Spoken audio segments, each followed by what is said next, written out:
아니 지난번에 배우반상에 저도 봤었는데 예. 우리 둘째 아드님이 김지석 배우님이시죠. 네, 탤런트잖아요, 그죠? 우리 배우님이신데 되게 따뜻하면서도 촌철살인의 그런 얘기를 말씀을 하신 걸 제가 듣고 저도 굉장히 많은 성찰을 하게 됐어요.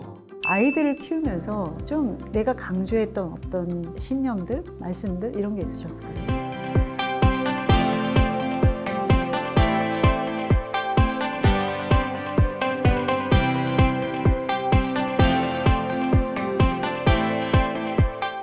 안녕하세요. 하우코칭의 현미숙입니다.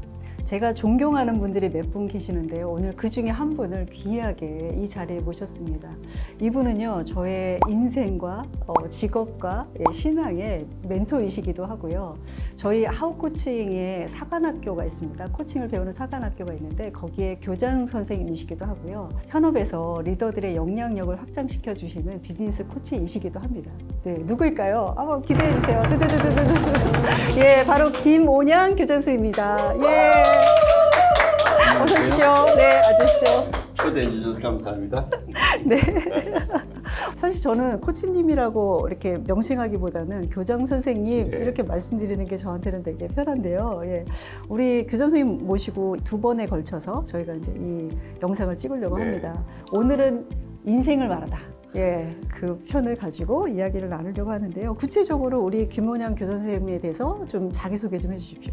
어떻게 소개를 해야 될지 좀 당황스럽긴 한데 마침 인생을 말하다라는 주제라고 하니까 제 인생은 결혼한 지 46년 동안 부부싸움을 제가 987번이나 했고 또 사실은 2번이나 이혼 위기가 있었습니다. 네. 그런데도 아주 잘 살고 있습니다. 아, 네. 젊은 시절은 제가 기업을 몇 개 경영을 하긴 했는데 생각해보니까 기업을 경영할 만한 역량이 안 돼서 돈 버는 일보다는 사람을 키우고 육성하는 일이 더 제 적성에 맞는 것 같아서 전업을 했죠. 아, 그렇구나. 네네. 예전보다 얼굴이 조금 더 검해지시고 예. 그래서 더 얼굴도 슬림해 보이시고 예. 막 이러시거든요. 어디 다녀오신 건가요? 예, 제가 젊은 시절에 너무 열심히 살아가지고 좀 재밌게 살고 싶어서 65살 되는 해부터 배낭여행을 하기 시작했습니다. 그래서 배낭 메고 돌아다니다 보니까 많이 피곤하고 얼굴도 많이 시커멓게 탔습니다. 그래서 1년에 한 번씩 해외여행을 다니는데 작년에는 중앙아시아를 갔다 왔고 올해는 남미였었고요. 네. 이제 내년에 제가 아프리카를 가면 5대양 6대주를 한 바퀴 도는 겁니다. 와, 진짜 대단하시다. 사실 뭐 65세부터 이렇게 해외여행을 다녔다고 하지만 그전에는 그런 여행을 못 하셨잖아요. 그랬죠. 제가 기억하기로는 1년에 저희가 이제 코칭을 막 의뢰를 해야 되는데 나 한국에 없습니다. 그런 게 막 3개월 없습니다. 나 네. 9개월 네. 없습니다. 그래서 한국에 거의 체류하지 않으시고 돈 조금 벌면 그거 들고 어디로 나가신 걸로 알고 있는데 혹시 그게 그 부부싸움을 987번을 하면서 해외에 혹시 누굴 두신 게 아닌가 이런 생각이 드는데 혹시 그거랑 관련이 되어 있는 건가요? 그런 오해를 받을 수도 있겠네요. 한 번도 생각해 본 적은 없지만 네네. 저는 한 20년 전부터 해외에 있는 선교사님 가정과 해외에 있는 한인교회를 돕는 일을 하기 시작을 했습니다. 네. 특히 신앙인들이 겉으로는 이렇게 아주 잘 사는 것 같아도 실제 들어가 보면 말 못할 고민들이 그렇죠. 많거든요. 그런 분들을 돕기 위해서 이제 자비량으로 전 세계를 다니면서 선교사 가정과 그 현지에 있는 한인교회 성도들을 이제 상담도 하고 강의도 하고 아내와 함께 다녔습니다. 네. 그러셨구나. 이제 해소가 좀 되네요. 근데 사실 이렇게 사비를 들여서 뭐 한두 번 가는 거는 뭐 누구나 사실 뭐 결심을 하면 갈 수 있는데 굉장히 꽤 오랫동안 하셨잖아요. 몇 년 동안 하신 한 거예요? 20년, 정확하게 19년 정도 한 것 같아요. 와, 그렇구나. 네네네. 와, 진짜 대단하시다. 예전에 교장 선생님이 저한테 그런 말씀 하셨어요. 나는 녹슬어서 없어지진 않을 것이다. 나는 달아서 없어지겠다. 이렇게 말씀하셨는데 이렇게 19년 동안 끊임없이 가서 뭔가를 할 때는 그런 걸 우리가 뭔가 사명이 있다. 소명이 있다. 인생의 신념이 있다. 이렇게 생각을 얘기를 하거든요. 어떤 신념과 소명 때문에 19년 동안 이렇게 지속하셨을까요? 이게 좀 조심스럽긴 한데 사람들은 공통적인 것이 행복하고 싶어 하잖아요. 그렇죠. 근데 그 행복하는 것에 대해서 보통 일반적으로 어떤 사람들은 뭔가 소유함으로 행복하거든요. 그쵸. 보석을 산다든지 네. 뭐 집을 산다든지 좋은 차를 산다든지. 근데 그런 소유함으로써 느끼는 행복은 잠깐이에요, 사실은. 이제 두 번째 사람들이 느끼는 행복이라는 게 경험을 통해서 얻는 성취감들, 네. 경험 속에서 어떤 짜릿한 감정, 즐거움들이거든요. 뭐 그게 여행을 다닌다든지 뭔가 모험적인 일을 한다든지 또는 어떤 사회적인 성취를 한다든지 그런 거 자기 몸이 기억을 하는 거죠. 네. 세 번째는 이제 제가 생각하는 행복은 관계 속에서 누리는 기쁨인 것 같아요. 네. 네, 관계를 갖게 되면 소유를 함께 나누게 되고 경험을 같이 공유하게 되고 관계가 유지되면서 삶이 좀 더 풍성해지지 않을까 하는 게 이제 이건 제 개인적인 생각입니다. 네. 그런 것들이 해외에 다니면서 사람들을 뭐 돕는다라기보다는 더불어 삶을 함께 고민해보는 거죠. 네. 제가 무슨 당장 해결되기는 건 아니니까. 네. 아니 지난번에 배우반상에 저도 봤었는데 아, 예. 우리 둘째 아드님이 김지석 배우님이시죠. 네, 탤런트잖아요, 그죠? 우리 배우님이신데 되게 따뜻하면서도 촌철살인의 그런 얘기를 말씀을 하신 걸 제가 듣고 저도 굉장히 많은 성찰을 하게 됐어요. 아이들을 키우면서 좀 내가 강조했던 어떤 신념들, 말씀들 이런 게 있으셨을까요? 아이들이 성장할 때 강조하는 어떤 교육의 강조점? 그런 것이 이제 나이에 따라서 다르지요. 네. 제가 제일 강조했었던 건 이 10대 때 인내심과 절제력을 대단히 많이 강조를 했었어요. 그런 거를 통해서 얻어질 수 있는 게 저는 성실성과 신뢰성이라고 생각을 한 거예요. 네. 인내와 절제가 없으면 성실한 삶과 신뢰로운 삶을 살기가 어렵다고 봤던 거죠. 네. 그 바탕 위에서 네가 주체성을 가지고 너답게 살아가라. 뭐 저도 그렇게 살고 싶고 이상적인 방향성이죠. 네. 그런 방향으로 갔으면 좋겠다는 거고 그다음에 가족 대화를 하면서 이야기들을 우린 많이 하는 편인데요. 네. 제가 또 그 울먹이면서 사과를 했죠. 아이들한테. 미안하다. 큰 틀에서 보면 나는 아버지로서 늘 부족함을 내가 느낀다. 그때 우리 아들이 그 미숙한 수준에서는 최선을 다했다.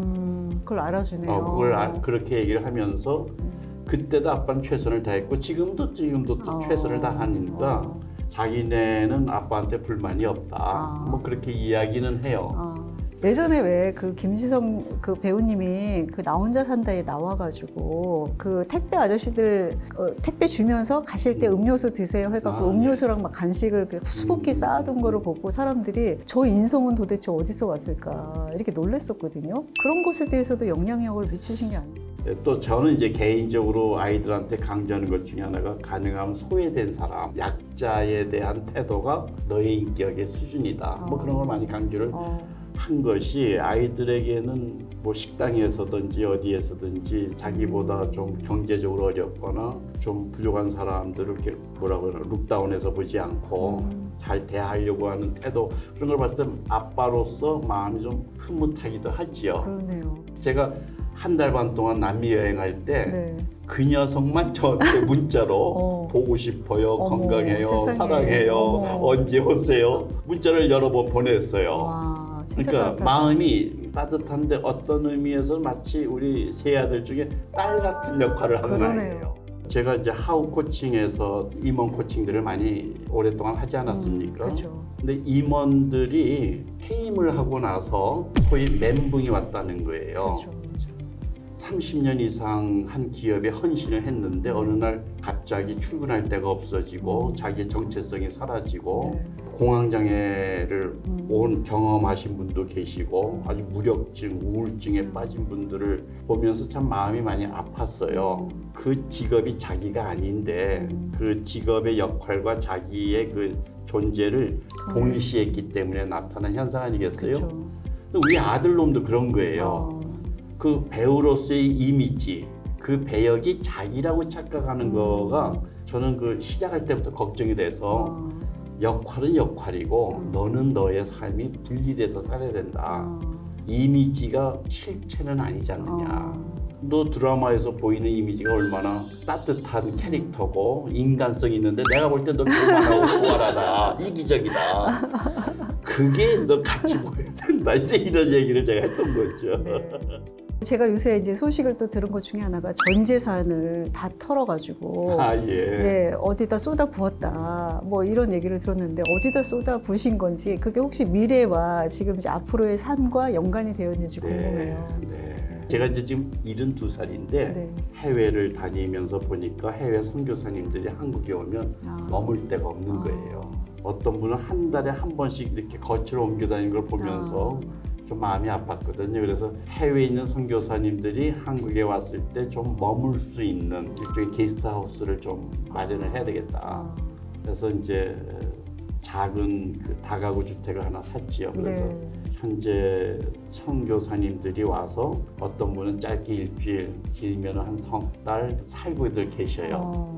그렇게 숙소를 마련하고 또 하나는 제가 죽기 전에 제가 해왔던 일들을 같이 해나갈 수 있는 동력자를 좀 키우고 싶은 마음이 있는 거예요. 77살이 희수예요. 기쁜 나이라는 뜻이거든요. 네, 그래서 네. 5년 후에 제 나이 희수가 되었을 때 5 커플들과 제가 잔치를 한번 하면 어떨까 이제 네. 이런 바람을 가지고 있죠. 네, 네. 예, 오늘 이제 이런저런 이야기 나눴는데 오늘 또 나와서 저하고 이야기 나누시면서 또 어떤 마음이 드시는지 소감 한 말씀 부탁드립니다. 이렇게 얘기를 하다 보니까 제 인생이 수십 년이 이렇게 휙 지나가는 게 한번 리뷰가 되어지고 또 앞으로 내가 맞아 그렇게 살려고 했지 이런 생각도 들고 일종의 그 정리가 되는 기분이네요. 감사합니다. 네, 감사합니다. 오늘 우리 교수 선생님과의 인생을 나누다 편에서 아마 이제 구독자 분들도 내 어떤 삶 속에서 또는 자녀 양육에서 어떤 기준을 가지고 가야 될지 그런 것에 대한 좋은 영감을 받으셨지 않을까 이런 생각을 하게 됩니다. 예, 2편에서 또 만나뵐 건데요. 2편에서는 우리 교장 선생님이 또 코치로서의 엄청난 활약을 하셨잖아요. 그 내용에 대해서 또 만나뵈려고 합니다. 교장 선생님 오늘 감사합니다. 감사합니다. 고맙습니다.